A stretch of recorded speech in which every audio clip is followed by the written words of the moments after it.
Yan. Huli na yan para nakangiti pa.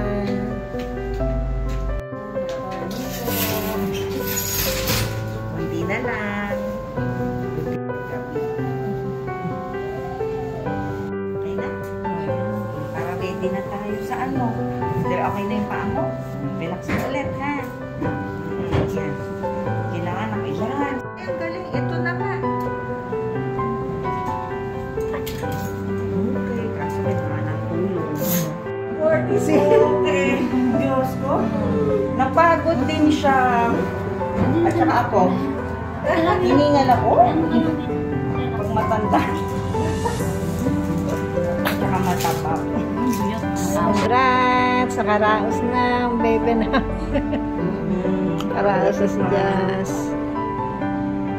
Si Jazz. Okay. Kanay-kanay ha. Pitan mo muna.